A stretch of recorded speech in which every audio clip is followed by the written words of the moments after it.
Assalamualaikum dan salam sejahtera. Pada hari ini, TV Minda Profesor Negara akan memperingati seorang tokoh ikon kesarjanaan negara, tokoh Akademi Ulung Negara, iaitu Profesor Diraja Engku Aziz Engku Abdul Hamid. Di sebelum itu, sama-sama kita menyedekahkan bacaan Al-Fatihah kepada arwah beliau, dan kepada bukan Muslim bolehlah bertafakur selama seminit. Auzubillah.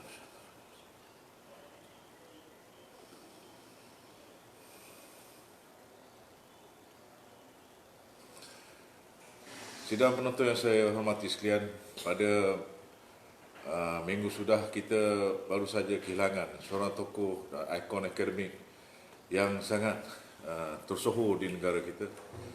Dan pada hari ini bersama kita ada Profesor Ulung Datuk Samsul Amri, yang kalau arwah Profesor Diraja Engku Aziz ni hanya gelaran itu hanya beliau seorang saja yang pegang di negara kita ni. Dan di bawah Profesor Diraja itu kita ada Profesor Ulung, dan sehingga kini ada 5 orang Profesor Ulung.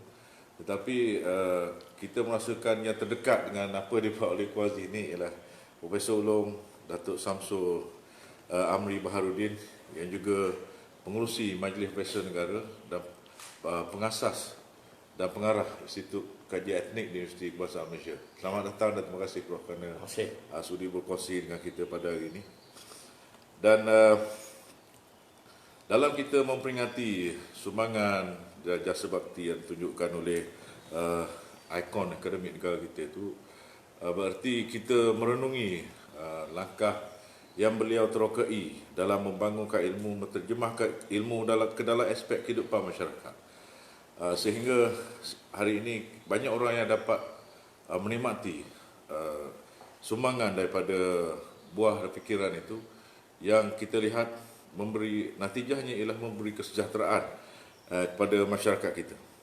Jadi untuk permulaannya saya akan minta Prof Ulung untuk menjelaskan sedikit latar belakang bagaimana Prof ada pengalaman awal dengan beliau, sebab saya dipahamkan Prof juga belajar di institusi yang sama yang beliau pimpin.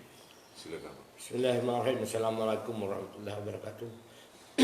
Sebenarnya yang paling saya ingat sekali mengenai Engku Aziz inilah tahun pertama saya masuk Universiti Melayang tahun 70, dan beliau berucap selamat datang kepada mahasiswi. Minggu Hulu Mahasiswa. 2000 orang. Dia bercakap panjang 1 jam.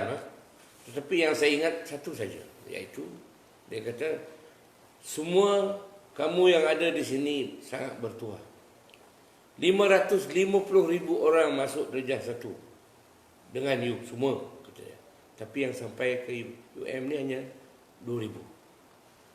Tidakkah you semua ni bertuah, kata dia. Ingat itu, jangan lupa. Jadi dari awal lagi dia telah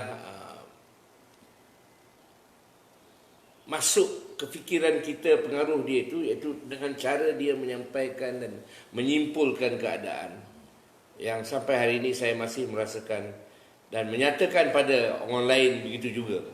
Jadi saya juga terlibat dalam satu pendidikan bersama beliau yang dibiayai oleh Hitachi Foundation mengenai masyarakat desa.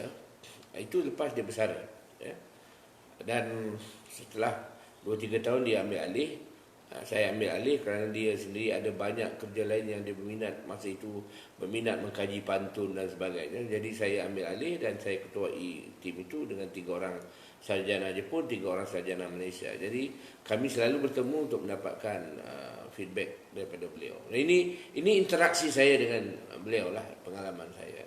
Tetapi yang lebih penting lagi ialah interaksi dalam ketika lain apabila dalam konferensi, dalam mesyuarat, yang saya sempat bertanya banyak-banyak hal lah, ya, kita nak tahu. Satu perkara yang saya tanyakan ialah apa bezanya academic leadership dengan bureaucratic leadership ini di negara kita.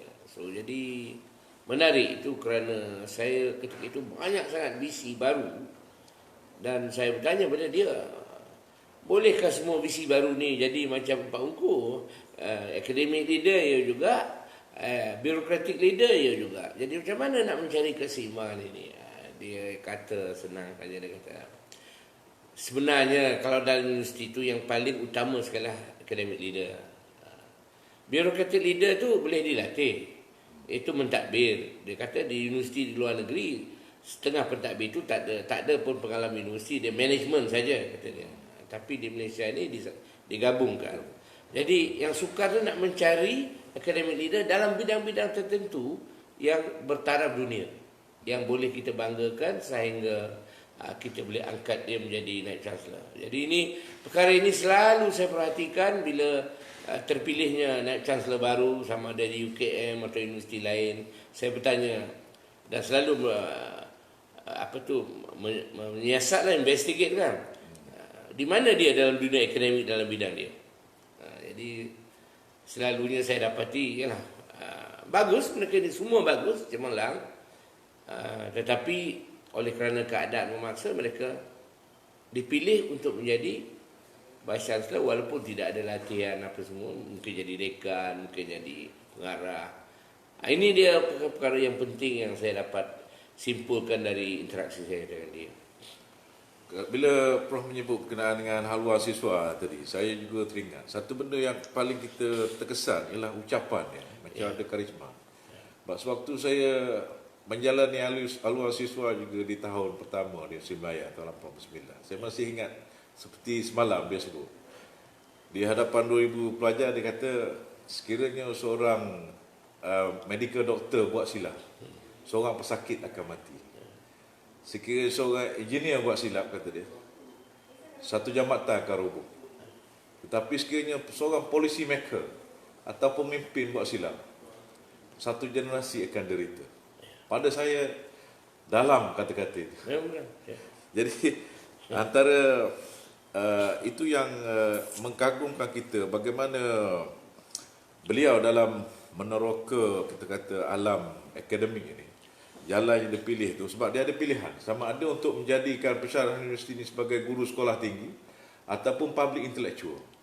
Dan dalam konteks ini saya rasa Prof ada pengalaman itu yang agak rapat mengikuti jalan diteroka oleh Pak Ungku, iaitu mempertabatkan ilmu ke dalam masyarakat, menginstitusikan. Dan saya kira macam Prof lakukan, berjaya mengangkat ilmu sains sosial sehingga diiktiraf oleh kerajaan. Tafsiran Prof berkenaan dengan sains sosial, perpaduan dan sebagainya itu seakan-akan sama dengan apa yang arwah ni lakukan dalam menterjemahkan ilmu ekonomi dia ke dalam masyarakat.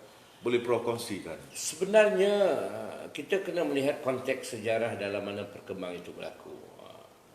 Bukan dia seorang, dia ramai lagi yang luar biasa. Tetapi siapa dia yang mampu melihat, menerobos keperluan masyarakat, itu penting. Jadi beliau dikelilingi oleh masyarakat Melayu yang miskin. Beliau sendiri buat pendidikan.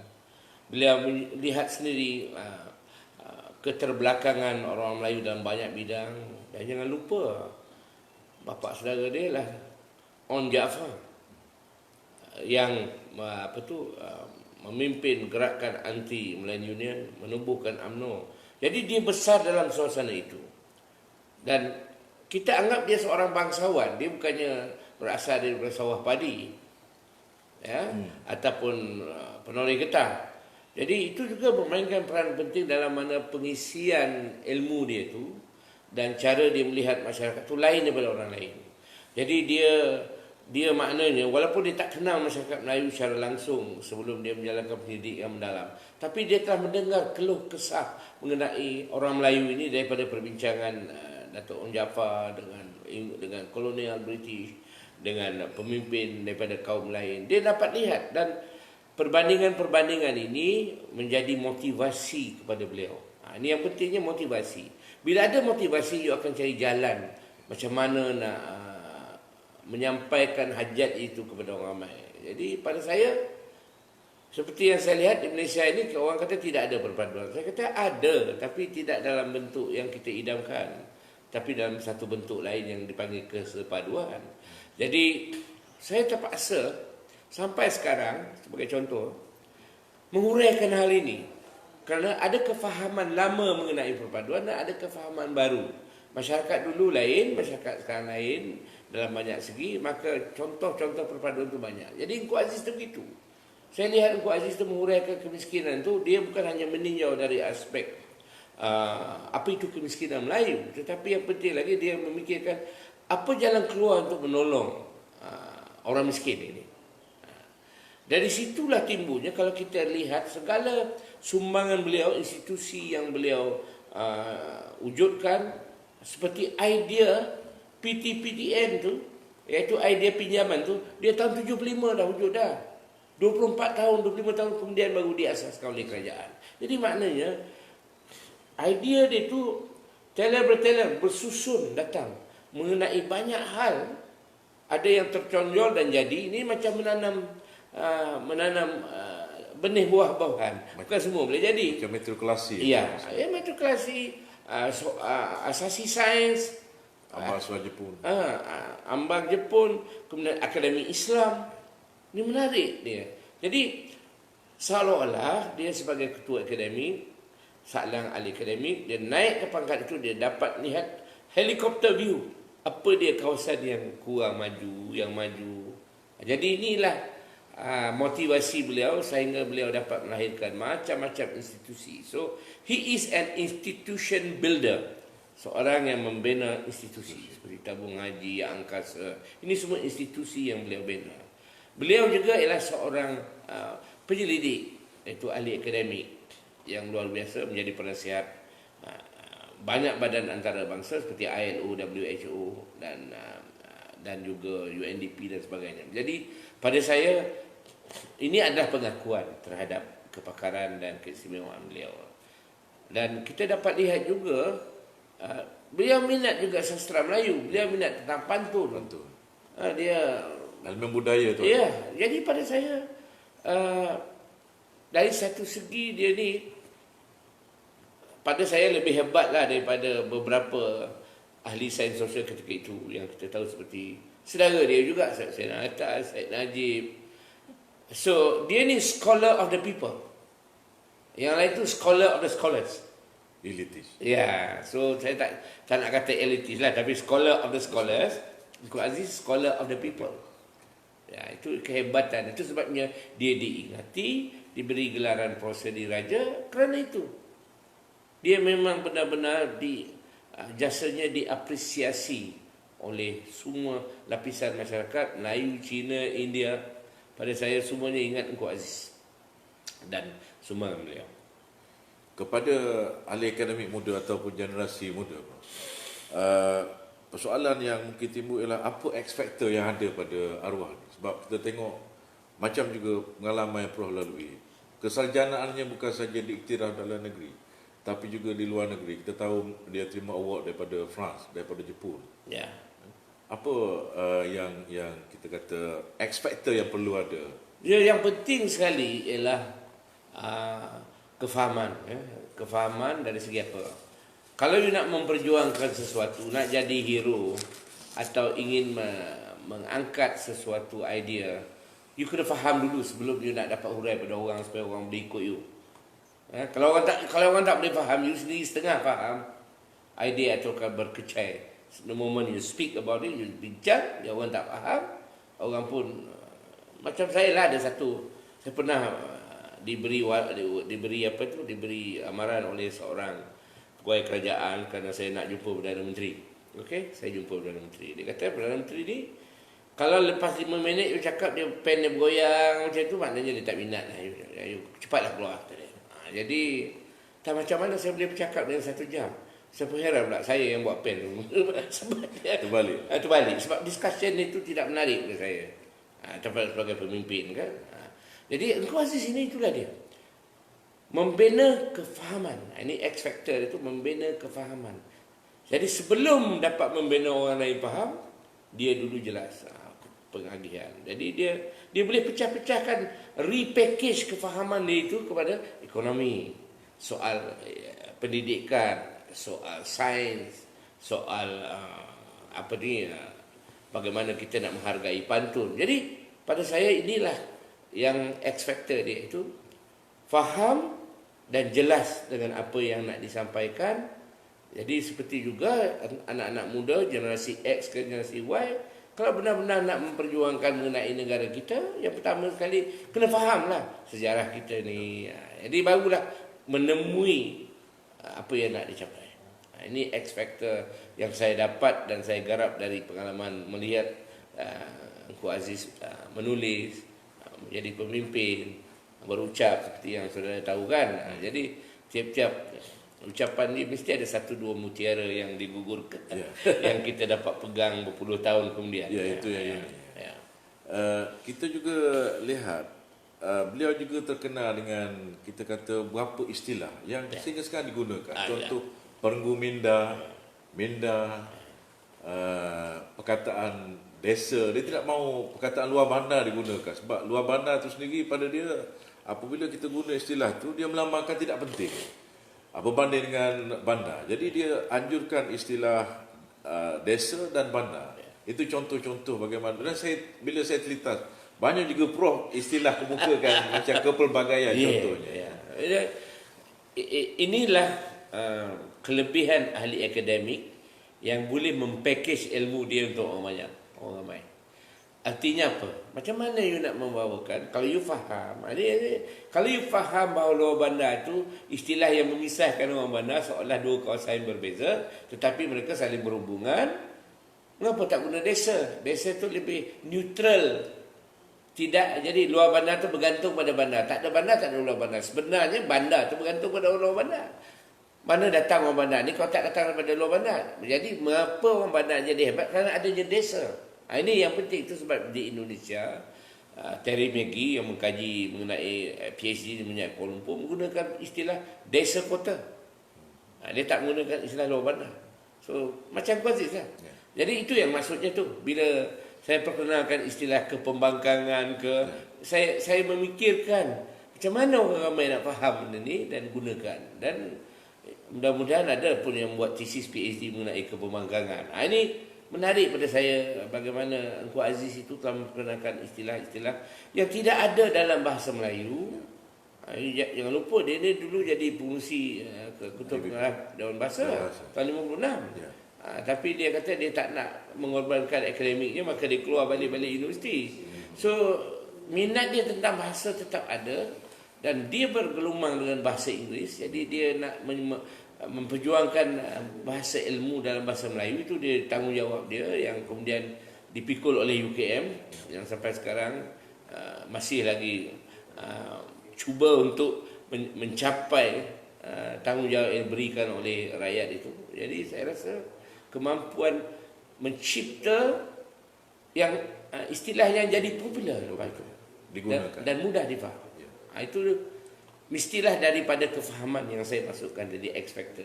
Dia faham, kemudian dia cari macam mana dia boleh bertemu dengan kefahaman ini untuk sampaikan. Ya.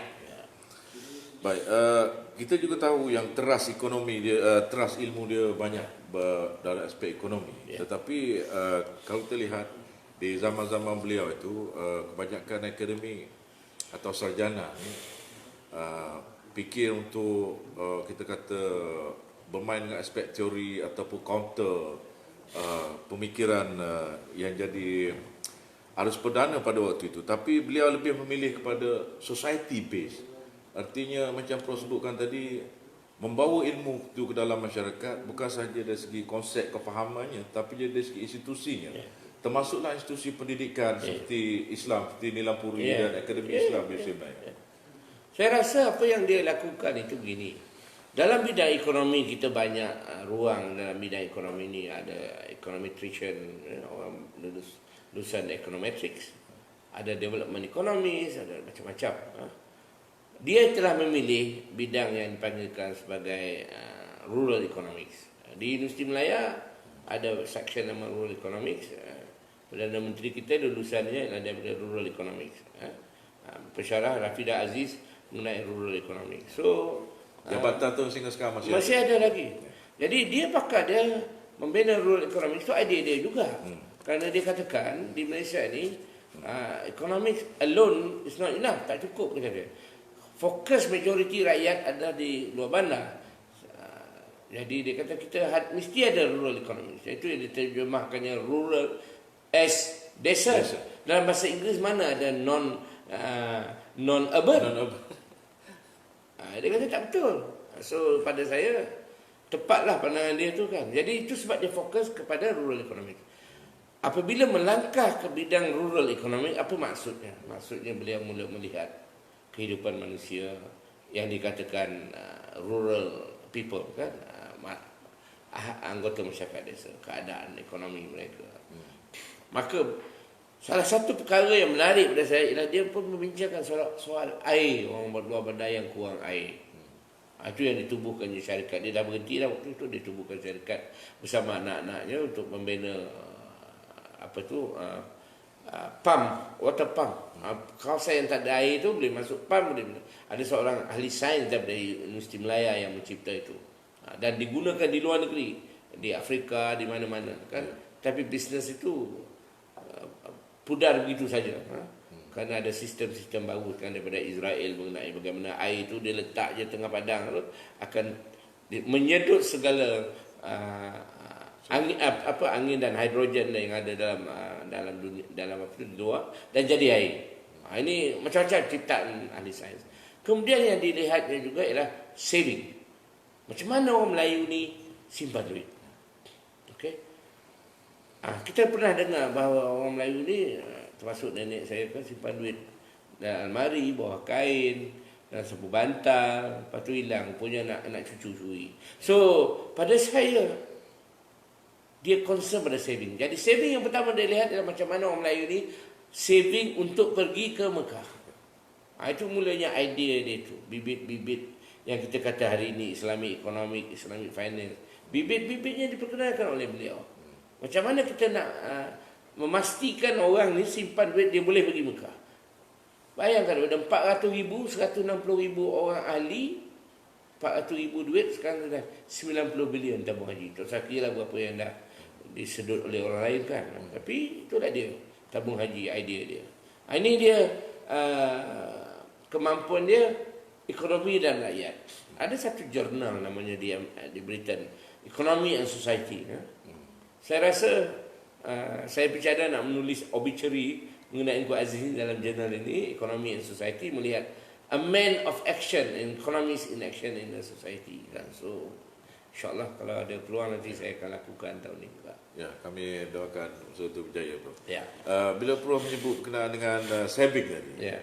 saya teringat dalam satu temu ramai yang dilakukan dengan Utusan Malaysia 2014. Ya. Macam mana dia cetuskan idea tabung haji. Kata dia, saya perhatikan orang Melayu ni dia jual lembu, jual kambing, jual tanah untuk mengerjakan haji. Tapi bila dia balik, dia tidak lagi ada sumber untuk cari rezeki. Ya. Jadi kata dia itulah yang mencetuskan dia menghasilkan idea tabung haji. Ya. Dan dalam konteks saving itu juga kita tengok sumbangan yang paling besar juga ialah berkenaan dengan angkasa ataupun koperasi, pembangunan koperasi. Dan gambaran ini dia memperlihatkan kepada kita kalau kita pergi lebih dalam ya, sebab aspek saving, aspek kesejahteraan masyarakat ni ada kaitannya dengan kita kata dimensi agama di situ. Yeah. Jadi kalau dalam kepada sarjana baru nak memulakan karier ni, apa di mana kalau kita nak tanya di mana letaknya dimensi spirituality dalam perjalanan kesarjanaan tu? Ya. Sebenarnya Engku Aziz ada konsep pembangunan ekonomi yang berbeza dengan apa yang kita baca buku dalam daripada ekonomi barat. Pasal development economic, ini satu bidang lagi, rural economic satu bidang. Kefahaman beliau mengenai development economic, dia mengatakan tidak cukup pembangunan berasaskan materialisme. Pembangunan mesti disusuli dengan spirituality dan nilai tinggi.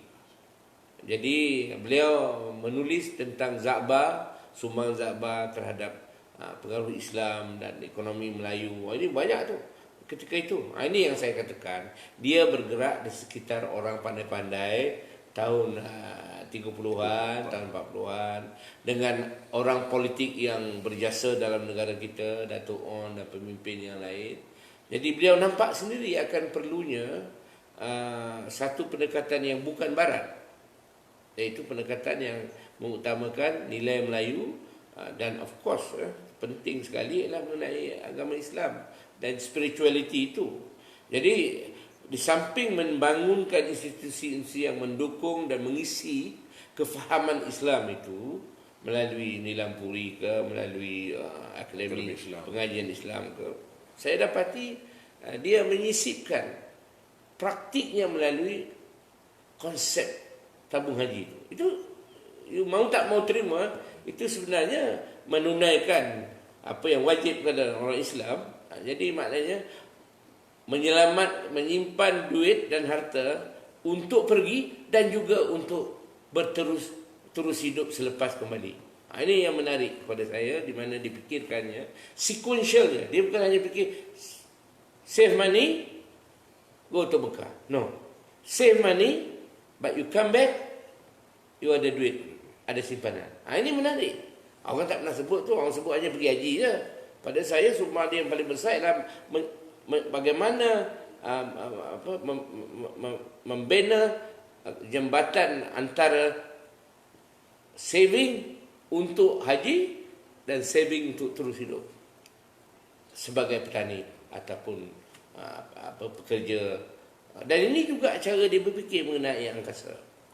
Ya, dia tahu orang simpan duit banyak, orang bayar hutang, buat ini. Jadi angkasa mensistematiskan proses peminjaman, proses pembayaran. Ini ingat, siapa bila kita buat peminjaman dan pembayaran, dan jadi angkasa dapat pula interest atau bunga ataupun faedah daripada kegiatan itu. So ini sebab kata orang New Zealand tu, sekali berkayuh 2-3 pulau terlangsung.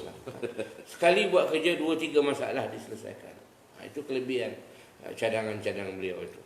Prof ada sebutkan tadi berkenaan dengan paradigm yang dia pegang dan amalkan, iaitu pembangunan itu tidak boleh dikaitkan 100% dengan aspek material saja, tapi perlu ada spiritual tu. Artinya dalam kesarjanaan social science ini ada elemen metafiziknya di sana. Itu tak dapat dipisahkan.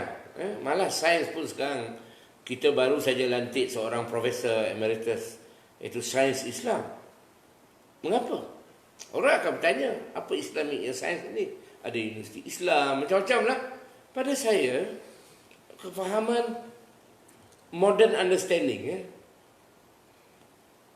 ilmu social science dan sains adalah ilmu yang dicipta melalui human discourse. Human discourse artinya perbincangan, penyelidikan, dan perulangan, eksperimen again. So human discourse. But there is also revealed knowledge, ilmu wahyu. Di mana dua ni bertemu? Kalau kita kaji mengenai asal mula universiti, gereja yang memainkan peranan penting dalam membina universiti. Tengok saja convocation tiap tahun, pakai tupi PhD itu daripada mana? Daripada gereja itu. Tapi orang kita tak nampak semua tu. Gajilah songkok macam mana pun, jubah itu masih lagi jubah yang dipakai di gereja. Jadi saya masih ingat lagi upacara perkahwinan Princess Diana dengan Charles kan. Procession di gereja itu. Macam procession convocation kat Universiti Melaya lah, kat UKM, kat Universiti Melaya. So, pada saya. Jubah warna-warni, Oxford lain, Cambridge, kepala dia. Jadi pada saya, spirituality is always there in knowledge production and in the philosophy of knowledge creation. Cuma kita, ada orang tu terperangkap dalam konteks sekular, terperangkap dalam memisahkan religious and non-religious. Sebenarnya yang harus dipisahkan bukan religion and knowledge, tapi church and the state. Itu yang harus dipisahkan. Dan yang terpisah sekarang church and the state as organization. Ilmu, spirituality and knowledge never separated. Never. It's not true. You tengok in the golden era of Islamic civilization, based in Mediterranean and then in Spain, all the great scholars that inform the scientists in the West. So ini maksud saya. Jadi Engku Aziz itu mengikut kefahaman ini, dan beliau nampak bagaimana kesarjanaan itu harus dilabuhkan, is anchored in spirituality. So kalau kita tengok asal-usul universitinya memang datang daripada kerajaan Islam di Spain, yang kemudiannya dibawa ke Oxford dan Cambridge. Baik, Prof, kalau untuk generasi muda ni, kalau Prof boleh anjurkan, saya tengok Prof bawa buku ini, satu buku ataupun reference yang kita boleh bacaan wajib lah untuk kita memahami Engku Aziz. Apa yang Prof boleh anjurkan? Saya ada beberapa buah buku mengenai Engku Aziz ni. Ada yang tebal, ada yang nipis. Tapi yang terbaik ialah riwayat Engku Aziz ditulis oleh tak lain dan tak bukan Profesor Asma Haji Umar. Beliau sendiri profesor yang bersama dengan Engku Aziz di Universiti Melaya. Dan saya rasa ini buku ni lengkap dengan rujukan apa yang telah Engku Aziz tulis, apa orang tulis tentang Engku Aziz, dan juga gambar-gambar yang menarik lah. Jadi kalau ada anak-anak muda nak tengok, ni Jaman Bahasa ada dijual. Saya dah lupa berapa harga dia. Mungkin saya dapat free kan. Orang suruh baca dan ulaskan. Jadi inilah dia salah satu untuk kita mengingat beliau yang saya cadangkan. Ya. Prof juga saya dengar ada memberi cadangan supaya award macam Merdeka Award diberi atas nama Engku Aziz. Kalau untuk majlis profesor lah yang Prof boleh cadangkan dalam konteks kita nak mengiktiraf sumbangan dia, dan supaya dia sentiasa menjadi motivasi kepada sarjana muda dan masa akan datang di negara kita. Kalau boleh Prof. Saya ada idea yang you sendiri tadi sentuh bila kita berbincang sebelum ini, iaitu di Jerman, di mana ada sebuah institusi mengumpulkan segala profesor, dan institusi itu bukan institusi apa ni, bukan institusi universiti, tapi institusi keagamaan, dan mengumpulkan, menyediakan Jerman sebelum mengalahkan Nazi. Jadi walaupun Nazi memerintah dan sebagainya, Hitler memerintah, tapi ada macam gerakan bawah tanah lah, menyediakan. Jadi kita kena sediakan gerak atas tanah lah di Malaysia ni kalau kita tengok keadaan sekarang. Jadi macam mana kita nak bergerak di masa depan kalau timbul masalah seperti ini? Kumpulkanlah sarjana-sarjana Melayu dan juga bukan Melayu yang boleh mengangkat ini seperti Engku Aziz mengangkat, iaitu sebagai futuristik, iaitu institusi futuristik, anjuran MPN dan sesiapa, ya. Dan kita namakan sebagai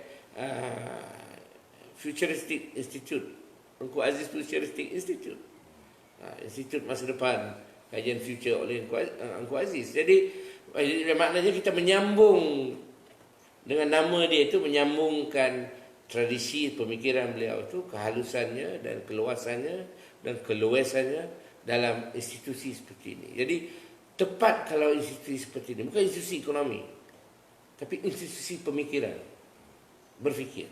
Jadi bukanlah saya masukkan think tank, tidak juga. Kerana think tank di Malaysia ni banyak ting tong, bunyi je. Dia tak ada benda yang konkret. Yang padu keluar. Ya, yang dicadangkan. Dan ini ting tong ni banyak bunyi bila nak pilihan raya. Jadi pada saya, kalau kita nak anjurkan, saya mencadangkan MPN memikirkan siapa tokoh negara yang kita boleh ajak berfikir mengenai hal ini, seperti Tengku Ghazali dan tokoh-tokoh lain lah yang saya fikir akan memberi sumbangan. Bukan hanya idea, tetapi sumbangan dana dalam menghasilkan. Biar kecil, tetapi konkret. Dan kita gabungkan dengan pemimpin-pemimpin kita. Kita ada pemimpin yang kita hormati. Di mana mereka ini? Bagaimana kita nak menemukan mereka ini? Inilah dia pusatnya. Jadi kalau nama Engku Aziz itu, mereka semua akan datang. Kalau nama orang lain, Allah Alam. Tapi kalau nama Engku Aziz itu, saya rasa mereka merasa terhormat bila dipanggil. Cantik cadangan tu. Kita harap dia dapat direalisasikan untuk kesejahteraan masyarakat kita InsyaAllah ke depan. Ya. Kami mengucapkan terima kasih banyak kepada pencerahan yang Prof bagikan. Sesungguhnya saya fikir banyak yang idea baru yang Prof angkat berkaitan dengan arwah ini, yang kita boleh jadikan dia sebagai panduan dalam melangkah ke hadapan dalam konteks kesejahteraan dan juga untuk mencari kesejahteraan kepada masyarakat kita. Saya masih tergiang-giang di telinga saya sewaktu saya mendengar temu ramah dibuat oleh arwah ni dalam sebuah stesen radio. Dia baru saja bila ditanya DJ tanya apa dia buat, dia kata dia baru saja menghabiskan baca buku yang ke 1 juta. Jadi DJ ni tanya dia, kenapa Pak Ongku baca begitu banyak buku? Dia kata hidup kita ni terhad. Hidup kita terhad. Dan ada banyak lagi kehidupan di luar kehidupan kita. Dan kehidupan itu kita dapat cari menerusi buku. Jadi dalam konteks itulah, bersama dengan buku yang Prof tunjuk tadi, kalau kita nak menghayati kehidupan selain pada kehidupan kita dan menjadi orang yang dapat menyumbang, mengukuhkan masyarakat, menerusi pemikiran seperti mana yang dibuat oleh Ongku Aziz, kita bacalah buku yang Prof anjurkan tadi, supaya kita dapat sama-sama menghidupkan kesejahteraan pada masyarakat kita. Hanya sekian dulu pertemuan kita pada pagi ini. Jangan lupa pada sebelah petang nanti jam 3 petang kita ada siri bicara negarawan bersama tokoh yang kita jemput pada hari ini ialah Yang Berhormat Mulia Tan Sri Tengku Razali bin Tengku Hamzah. Sekian, terima kasih. Terima kasih, Prof.